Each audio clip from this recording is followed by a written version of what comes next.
Hey, welcome to an episode of Agent Academy Podcast, Proven Real Estate Systems. I'm here with a really special guest, Platinum Coach, Angie Cole in Raleigh. Angie, welcome. Thank you so much. Thanks for having me. You know, it's so fun being in business with you and helping so many people and just watching the way that you've grown. So number one is, let's just remind the audience what they're going to get here. You're going to get Proven Real Estate Systems. To get there, we are going to get into Angie's history, but unlike everywhere else, we're going to give you her history in 30 to 60 seconds, because when you stay with us, what you're going to get is we're going to get into the nitty gritty, the detail. We want you to walk away being able to take immediate action in your business. And every time you tune into the Agent Academy podcast, you know you can take something and get it running in real life in your real estate business. So with that, Angie, 400, first off, congratulations, 417 homes sold, $171 million worth of business, and not to mention mother of 4 kids. And we're going to get into all of it because there's systems that run every aspect of all of this. But to me, that's like truly superhero status. Give us the quick history of, in less than 60 seconds, how we got here from when you got licensed. Yeah. So I'll be super quick. So I obtained my real estate license right at 15 years ago. And I know that date because I was pregnant with my oldest, single mom at that time, and actually obtained my license right after she was born. Went right into new home sales. So I was an on-site agent for, I believe, about 3.5 years. Moved over into general brokerage, joined a real estate team, wasn't a great fit, honestly, wasn't quite sure what to do in my life from there. I do not have a college degree, by the way. Then from there, another team approached me and asked me to be their first buyer specialist, joined their team, and things just really matched up and took off. So was on their team, I believe, for about 2.5 years. And leads started to get a little bit limited, realized when looking at the numbers that most of my business was my own sphere. So it only made sense to start my own team. So started A. Cole Realty in October of 2013. And then we went independent in July of 2016. There you go. Awesome. So it gives you a scope for, she's been through all these different stages of growth.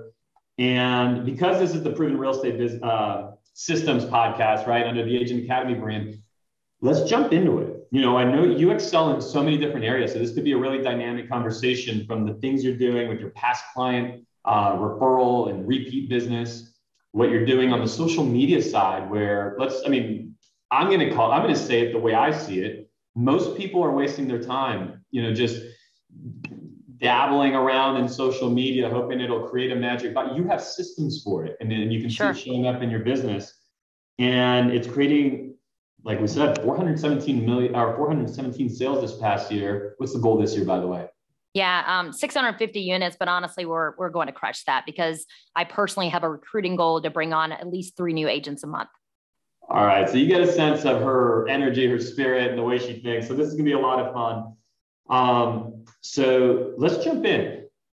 Let's go to the database, past clients. Yeah. You do really well in this space. So what are you doing that's just specifically better than most, frankly, right? Yeah. It's not an ego thing, but you just are executing in a way that I'm going to be taking notes, a student here in just a moment, so that I can take it back to my team. Listeners can do the same. Sure. Yeah. It's all about loving on your past clients, go ahead and work with those people that already love and trust you. And, they then will trust you for handing over their friends and family to you. And then also whenever it's time for them to buy or sell, you want to be that go-to person. So the biggest things that we do, first of all, we do 2 large client appreciations a year, and we stay consistent with that. So we always do one in the springtime at the same time, one in the fall at the exact same event locations. So they know what to expect. Every year they look forward to, hey, we're going to Hill Ridge Farms, we're going to this baseball game. So the 2 large client appreciations. We then do little touches throughout the year. For example, one coming up, we're we're mailing out lottery tickets to every single past client. So it's just a surprise touch. It's going to show up in their mailbox. It's a green envelope, super cute, like print off something about, we're the lucky ones, you're our past clients, with a lottery ticket. And we do a lot of touches like that throughout the year. That's something we actually plan when we go on our team retreat. in November, the year prior. We go ahead and look at our schedule and we plan out the whole entire year. So it's really just systematic with our scheduling. Other things we do, we have a private Facebook group of all of our past client members. I know right now we have over 450 past clients in there, which of course we serviced a lot more people, but not everyone becomes a part of the group, right? Yeah. But we do monthly competitions. And so every single month they can expect for Angie to post a video on there. Hey, for Valentine's, we're going to put a spin on it. Tell us about your worst breakup story ever out there. We're going to choose one winner, you get a gift card. So again, it's all about keeping it fun, loving on the past clients. So then again, you are the one they know when it's time to make a move.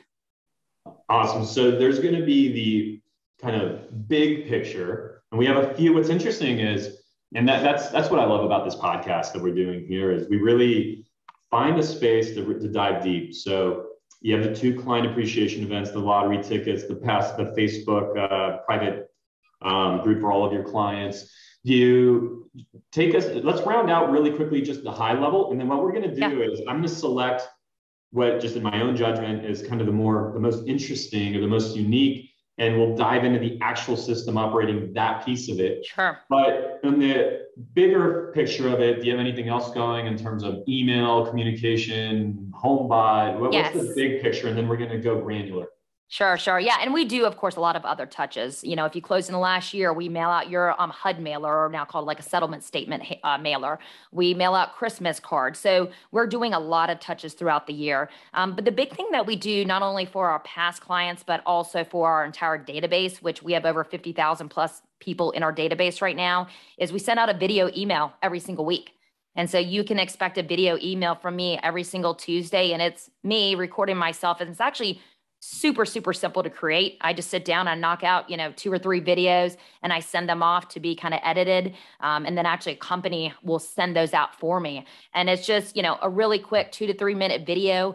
And we could be talking about maybe a vendor spotlight, maybe a restaurant spotlight.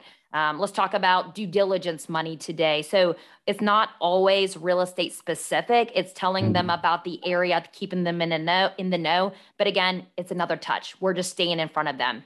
What company is sending those off for you? Yeah, viral marketing. Awesome. And then you've said 2 things that I've caught, which I think are congruent, even though they're in totally different space. So I want to highlight this really quickly and just press you on it to see if I'm reading this right. When you talk about your 2 client appreciation events, which I want to dive deeper, let's talk about how we get people there and that's the system I want to dive in this space, and then we'll move on from the past client space. But when you spoke about it, you mentioned, we always do the same location. Yes. Now, when you just talked about your video that you send out to the database, which admittedly I do the same, but here's what I'm catching, because I'm learning from you as I interview you, is sometimes my video goes off on Monday and sometimes on Wednesday. So you said it's every Tuesday, and you said your client appreciation events are always the same place. Yep. So have you found that level of consistency? What does that create? What is that done versus when you didn't have that consistency? Because I would imagine there was a time when you didn't. Sure. I mean, naturally with the emails, you will have a higher open rate. They're expecting that email from you. And if they love your engagement, they love, what you have to share, they're expecting it. They want to see the next video to come out. So your open rate's going to be higher. For our client appreciations, again, you're just overall your RSVPs, they will exceed even the previous year. For example, this past year, we had over 400 past clients go to our Hill Ridge Farms event, where the year prior, I think we're at like a 200 number. And so we expect every single year for that to grow. And so, for example, it's the first, I believe, Sunday of every October. So clients can expect they don't book anything else. And that's also, we pick a location that people enjoy to go to anyways, and it's kind of an annual visit that most families will stop by. Here in our area, if you're from Raleigh, NC, the area, about Hill Ridge Farms, but it's a place that families and even single people, we see them go to this location. It's a thing to do around the fall time. And so we're taking care of that expense of something they would have already done. And we're just making it even more fun because, of course, we have it catered. We have, fun little prizes, all that good stuff. But yeah, being consistent about either the email date, exactly of when it goes out, what time they should expect it, and then also your client appreciations, you're naturally going to get a higher, return on it. Love that. I think there's a few things in play. One is the biggest thing in most agents, and even really high operating team leaders, brokerage owners, I think that one of the biggest things in their way is trying to be innovative. And then that innovation ends up being the reason why something didn't happen, got delayed, didn't go. So when at a subconscious level, there is just a greater probability that you're going to execute, knowing that you already have the venue, you have the location, you have the system and the process, versus if you're trying to, because a lot of us will say, well, that was great last year. Now we have to have a totally different event this year. No. That adds a level of stress to your organization, to your employees. There's no way that someone doing that will have the efficiencies that you're experiencing. And you bring up a great point. It is so easy. Of course, I have an amazing team here, and I just show up to the event. They say, Angie, show up at this time, and it's ready for us, right? Yeah. But they've made it easy for themselves too. From where we duplicate the event, we actually go ahead and book our next spot for the next year when we are there at the current event.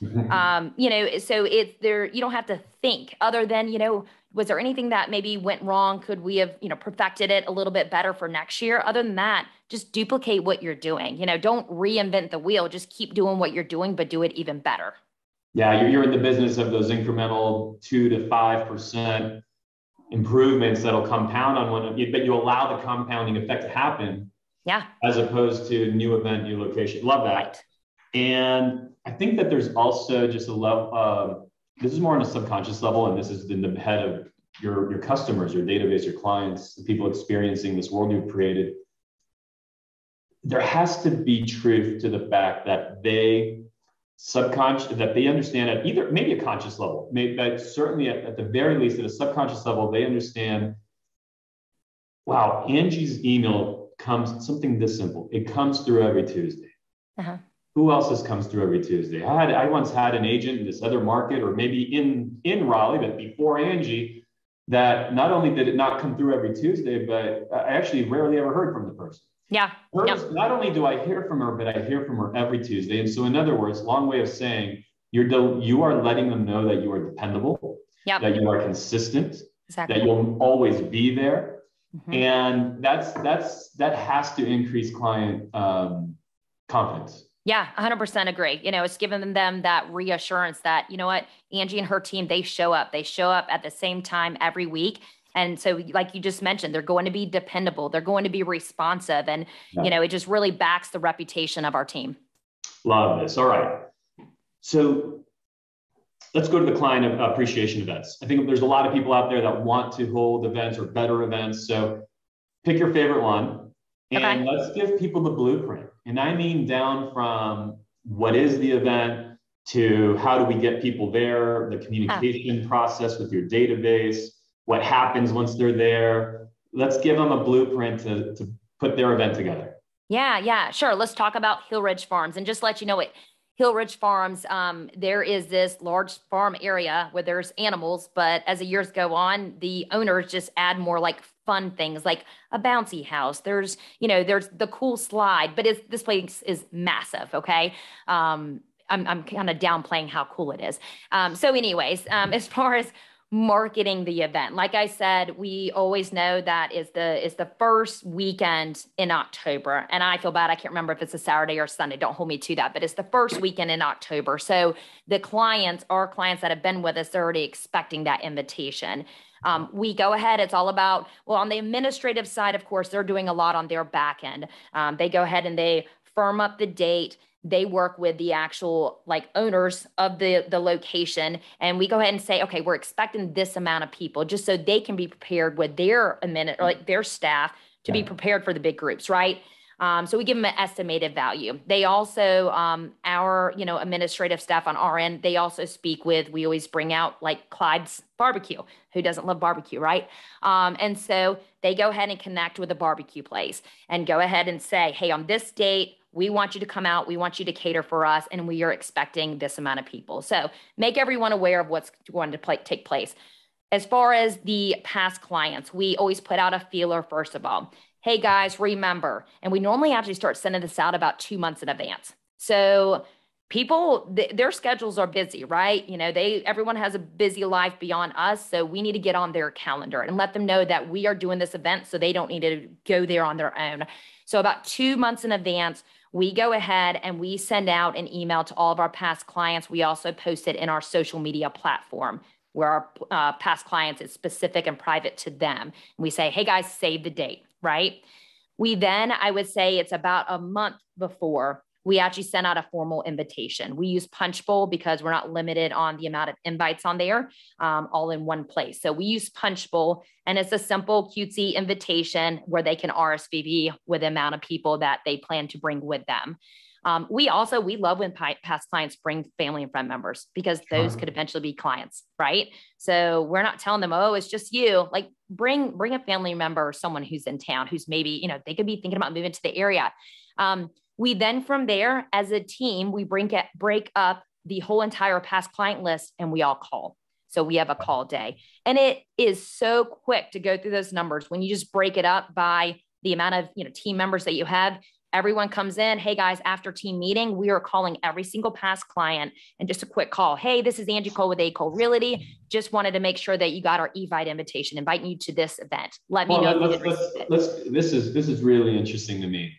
Because if you're going to take, let's just say it's 1,000 clients. Sure. Past clients. I mean, you have more.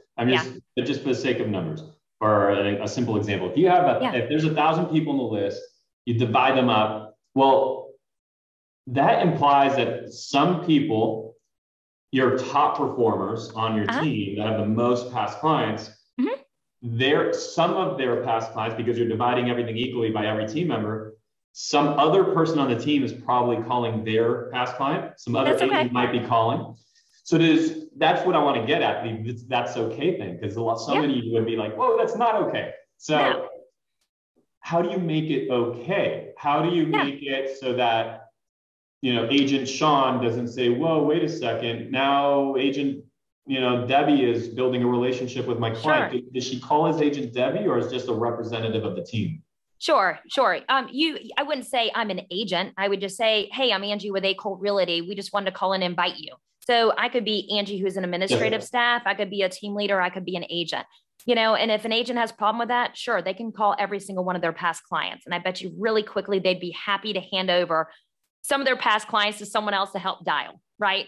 It's an administrative call, really. Everyone just turns into an admin for the day. It's a touch. And you know what?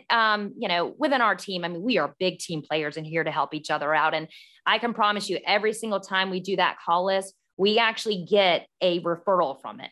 It just naturally happens. We just rev up business and we're just calling to invite them to the event. A lot of times it's 2 and 3 people.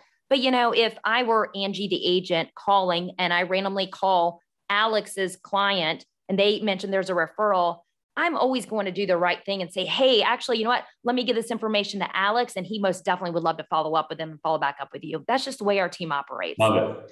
I love it. And it's just an example of being able to think differently.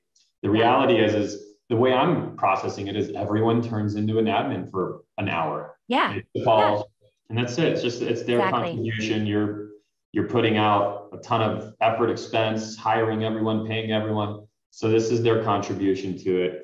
All right. So I stopped you there. The calls happen. Yep. The database, the past clients now all know about it. Where do you pick up there? Yeah. So, typically whenever we make those calls, there are so many people, the Punchbowl invitation naturally went to their spam inbox, come to find out, or a lot of people didn't receive the invite. So you will see your RSVP attendees go from this number up to this number just with that phone call. So that's going to bring a lot more people to your events as well. And then, of course, as far as a reminder, there's a reminder that goes out then, I believe, 2 days prior to the event, reminding them. So then at the day of the event, and the way that we do that specific event is we tell the clients that lunch will be served from 11 to 1, but you can feel free to stay as long as you want to. Okay. Because I don't believe park closes until I think 5 or 6. So feel free to have fun with your family, but show up between 11 and 1 to get a band from us, come see us at the shelter. And, there you'll have your lunch served, go have fun with your family and friends. But as far as on the day of the event, as far as our team goes, we have a sign up sheet. And, at this point, we have too many members that everyone doesn't need to be a part of it. So we naturally have sign-up sheets every single year for our client appreciations. And, it's, hey, at this day or this exact time, you're going to be at the entrance. So when people come in, naturally, they'll say, hey, where's A. Cole Realty? And you point them over to this little tent to get their band. And then from there, there's some people standing, given the wristbands. They then point them over to the shelter to go and get their food. And then there's people that are at the shelter that are serving. Of course, being COVID friendly this past year, we actually did the serving. And then there's also just, team members walking around the shelter, just greeting, making small talk. The biggest thing is when you're hosting an event, do not allow your team members to group up and just make small chit chat. Like, we're there to see our past clients, to make random conversations, to get more business. That's how you grow your business, is loving on them. So it's just a team effort. We each have our locations. We even rotate a little bit. Again, where it's catered, they do all the setup for us and then the cleanup. So it's easy peasy. And one of our administrative staff, she's wonderful about decorating the tables a little bit. And so we just all help her clean up at the end and we go home. It's very, very simple and it's fun. So is there a call to action somewhere? Is there a ask anywhere? Do you survey them? What do you do after? How do you turn this into business? Yeah. Reviews is a great opportunity. First of all, we have a fish bowl at the entrance of the shelter. And it says, hey, when we're at random, we're going to pick, I think, like 2 or 3 winners to win a $100 gift card. If you go online right now and there's a QR code they can take their phone to. And we also have those on the tables to, if you feel that we did an amazing job for you, please go on there, 5-star review, write us a review. So that's a great opportunity also to get you more reviews. If you go over to Google, we have over 750 5-star reviews. But then again, that's just as easy as just asking at those events. And then, as far as follow up, as far as getting more business, it's all about just when you're seeing those people, they are making small talk conversation. The clients that you show love to, they want to love back on you. So they are going to push and try. Oh, by the way, I know someone who is actually looking to move to the area, or just ask them. So I think it's all about being present at the event and asking for that business. Another thing we do is we have a photographer that walks around taking pictures. And so we post all the pictures into our past client group for them to access pictures of themselves as well with their family members. That's awesome. Awesome. Anything else that stands out that you want to mention around this, or are we go on to the next? Yeah, I think those are the biggies. It's all just about loving on them and being consistent. Quick advice now. Someone says, well, okay, but you have all these team members. It's a huge event. You have all this whole thing. You're selling hundreds of houses. What if there's someone on here that's, say, they're getting traction. They have a database. They have past clients. They've been doing this a couple of years, but they don't quite have your business yet.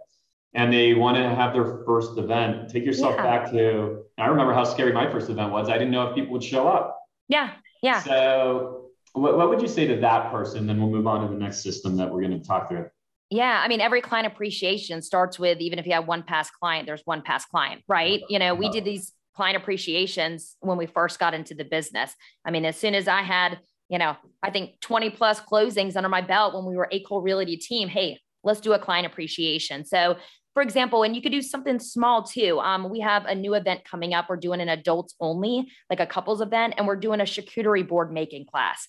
And so the first 20 couples to sign up, they get to come into our office and we're having someone show them how to make a charcuterie board. So you can do something so small to love on your past clients. It doesn't have to be this big production.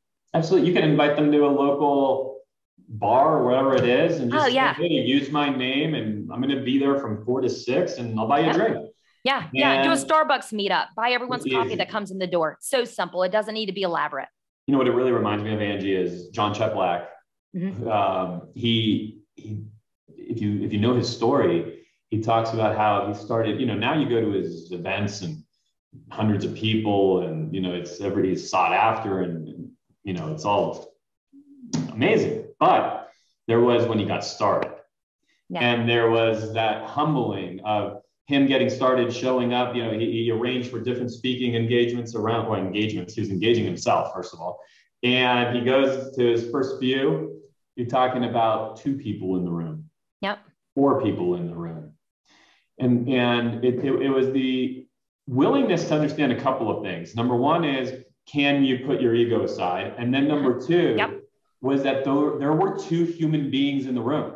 There were four human beings in the room that deserved his absolute best performance. So yeah, you can't, he couldn't just show up and say, well, guys, I'm going to kind of, I'm going to present in this energy here. And nope. There's just not enough of you for me to give it my, no, he still went full Chet Black on them. Yep. And now look at where he's at. Right.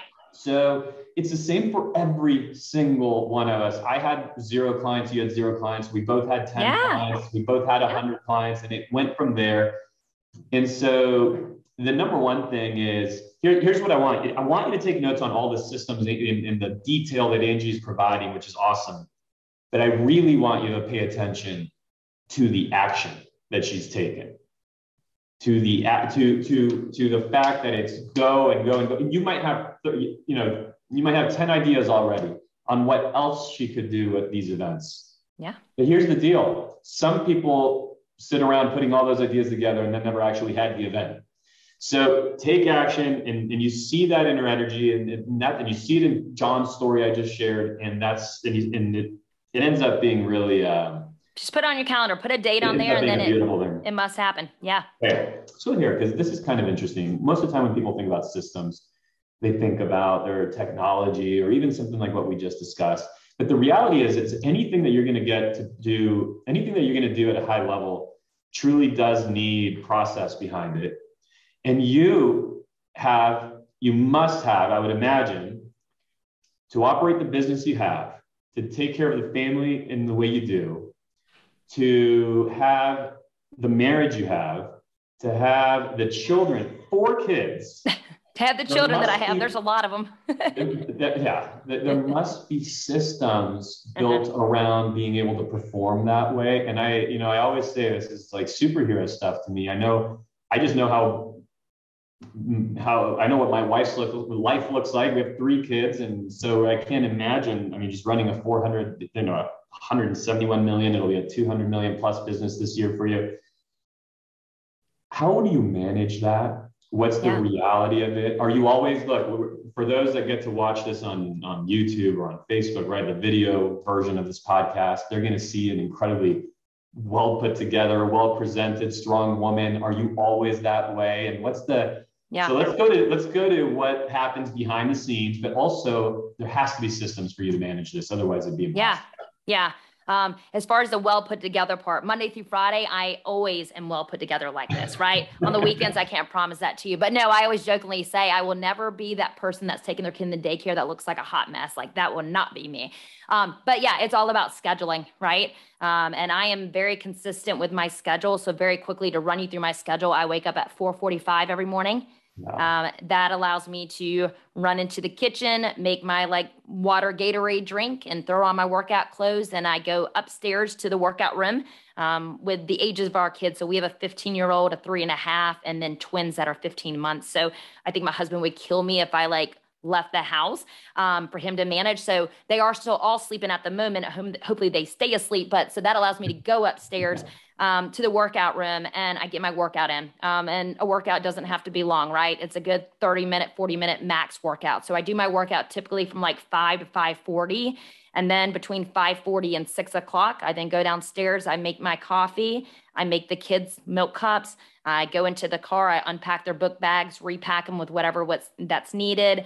And I go ahead and set out their diapers. I then go to and shower. But one thing that I allow myself to do, the reason why I wouldn't have to wake up at 4:45, but I do that so I have me time. Okay. And so I can take my time and I get ready between 6 and 7. I don't need an hour to get ready, but I get to do that and spend the day. And if I want to curl my hair or just, put a little extra effort, I do that for myself because I feel like if you start your day in chaos, you'll feel just chaotic throughout the day. So my mornings are not crazy. They're really not. I have a strict schedule, but I'm just this is great. I can shower as long as I want to. So I am getting ready from 6 to 7. And then at 7 o'clock, we go and wake up. Of course, our 15-year-old, she's self-sufficient. She gets up on her own, does her own thing. But our littles, we wake them all up at 7 o'clock together. That is a team effort with little ones, that many little ones. We bring them downstairs. I go heading upstairs. I had already gotten our 3.5-year-old ready, bring them all downstairs while I'm giving milk to one and changing one. My husband's giving milk to the other. We rotate switch. He's not as great as doing the diapers. So I just go ahead and take care of all that, rotate it, and then put on the shoes, put on the 3.5-year-old shoes, brush their teeth, and we are out the door. Like we are out the door, guys. I can have all kids milk and little one or 3.5-year-old fed and dressed within 25 minutes. I take all the littles to daycare. So they all three go in the back of the car. It's a lot of car seats. Husband takes 15-year-old to school, and then have them dropped off no later than 7:45, 8 o'clock. I go by Starbucks. I always go by Starbucks. And then I'm in the office by like 8:15 at latest. And that starts my day. But that's important because I then start my day in the office. I'm there from 8:15 to 5:30 every day. But then when I'm done at 5:30, I'm done. I can focus on my family. There's, once in a blue moon, do I answer a call for one of our team members or whatnot? But for the most part, I can focus on our family. So then again, pick up, go home, dinner time, everything, the nighttime routine. So it's being very specific with our schedule, and that allows us to focus on work when we should be focusing on work, and then focus on our family when we should be focusing on them. That is.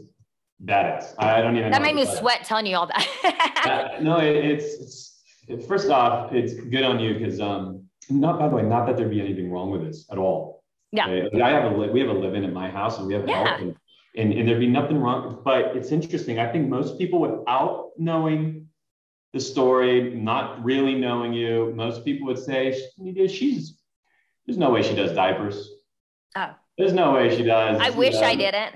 There's no way she, I do a lot of laundry. I mean, Exactly. Of course, like we have, a cleaner that comes in every other week. But I mean, gosh, we are running a load of laundry a day. And, I do the things that I enjoy and that I can do. And then we resource out the things that either I don't enjoy doing or it just gets to be too much, right? Like we have a landscaper, we have a cleaning lady, but yes, I don't cook actually. My husband cooks. I'm not a cook. But yes, I change diapers. I do all the household things every day, but I allow time for those things with my schedule. Well, those things, what I hear that you're outsourcing, say yard work. Yeah. If that wouldn't connect you with your family and connect you with your children, diapers, and I'm a dad of 3. I have a 4-year-old, very soon to be 5-year-old twins. And the thing about anything like that is, as yucky as it is and all that, it's really special. Yeah. I mean, it's like how long will you be able to dress your kids and connect with them? But you have a system around it. So what I want to come back to here on the real estate side, the business side, the how do you do it all side, is it's not that Angie, not to oversimplify it or bring you down at all, but it's not that you have, it seems like a superpower to me and the most, but it's actually starts with knowing you're going to wake up at, I think you said 4:45. It's knowing when you're going to work out. It's knowing when you're going to have that you time. So every day there's so much happening. You've built these habits that allow you to move your consciousness outside of those things. Those things are all just now going to happen. And so you can give conscious energy and attention to both your family and your business at pre-specified times. Yep. 100%. And, by knowing at what times I do those items, I'm not stressed out. If you only allow yourself, I could sleep in, but again, I would then try to get everything into a small amount of time, and that would leave me stress. That would then cause anxiety. Like that's not smart. So, waking up just a little bit earlier at first, it was a little tough, but now my body naturally on the weekends will even try to wake up at 4:45, right? Well, I'm going to be the first to say, and anyone that says they're not a morning person, bullshit. Yeah, you just haven't created I was that person 100%. Right. Take me back to my college days. My God, there was, I don't even want to tell you, there was days when I didn't see the sun. But let's go to the end of your day. Because for you to have that effect of a morning, my gut tells me that your evening, your end of day can't be random. Right. I would say once we put, all the littles down, so the twins, they are in bed by 7 o'clock, they go down. And then our 3.5-year-old, he's starting to push 8 o'clock. He's in that stage of, wanting to fight us to go to bed. But I would say he's down by 8. But then that means we come downstairs, clean off the high chairs. We just kind of straighten up whatever needs to be straightened up. And then honestly, my husband and I, we kind of crash, right? He's more of a TV person, but I can sit beside him and be on my phone, playing on social media, whatever it might be, kind of my downtime. But with waking up that early, I do love my sleep. I love a good 7, 8 hours What time sleep. is that roughly? Yeah. So I mean, I'm honestly, I fall asleep or start to doze off on the couch a lot by like 9 o'clock. If I am, saying, all right, I need to actually go to bed, I would say by around 9:30, 10 o'clock at latest, I'm in bed. And guys, some of you might be wondering, oh, why? I thought this was the real estate podcast. It is. There is every top performer that I know has a similar process in that they understand what their morning's going to look like. It's already all pre-structured, and they understand what their evening's going to look like to set up that morning. Because if her evening was, well, I don't know, sometimes we do this and we, just watch movies till 1 a.m. and we go out and there's no way she'd be this person. Could she wake up some days and have a great day? Absolutely.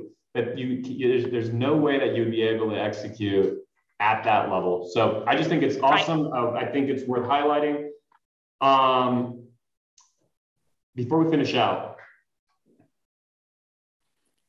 we have about 3 minutes. So there has to be the hard times. It's at the end of the day, there has to be, there has to be some women that are watching this just saying, gosh, I broke down, like it's, there has to be the times when you break down sure hard. And so I think ending with that reality, right? That vulnerability, I think would be, we have an audience. I'll be, real with you, for me, I mean, more power to those stay-at-home moms, when we go through the weekend. Actually, our kids are finally at a stage that they got a lot easier. They're walking around, right? When you're in that still little baby stage, especially when you have two, those weekends are long and you're exhausted. You're almost like ready to go back into the office to get a break. But, we all have those kind of just days, maybe we had to unfortunately let a team member go, or, maybe just, I don't know, there's things that like those fire drills or random things that happen throughout the day, or, maybe when you do come home, all of a sudden, like every single kid has lost their mind, right? So we all have bad days, but you know what? My thoughts are, it's a bad day. Tomorrow's a new day. Let's start it again. So I'm not going to say that every day is perfect and great, but tomorrow will be, and I'll make it that way because I have a choice. Having that so set up where when you're going to be with the family, when when you're going to be with the business, does that help you avoid that mom guilt that I hear about? I hear I know that's very real for many, and might be for you. Does that help minimize it? Yeah, I mean, I'll be honest with you. I adore and I love my children, but I know and I feel comfortable that I am present enough and actively present with them. I think, I think I would have mom guilt if I was around them, but I had to be on my computer. Right. I think what allows me not to have that mom guilt is, even though the time actually spent with them might be less than a mom who is able to stay home with them all day long, I know that I can be 100% present. So when I am home with them, I'm on the floor with them. I'm playing with them. I'm not off to the side on my phone or on my computer. So I think that's where I don't have any mom guilt. I know I'm an amazing mom, and, I'm very involved in their lives. And, our oldest daughter, I make a point to pop into her room, talk about things. And so I'm very confident in my, family life as well as I am in my business life too. Angie, I'm proud to know you, proud to be in business with you. This has been awesome. So Agent Academy, Platinum Coach, Angie Cole. She is really just, you see everything she brings to the table. If you want to go deeper with Angie, if you want to connect personally, reach out. We'll connect you. This has been an episode of Agent Academy podcast, Proven Real Estate Systems. We went into that past client business system. We really deep dove on how to build a client event, and then how to have that life and business, that family life, the business side in harmony, and how you actually need to create systems around that. You can't let it be random. Angie, I'm looking forward to seeing you, and thank you so much for being here. Thank you. Yeah, absolutely.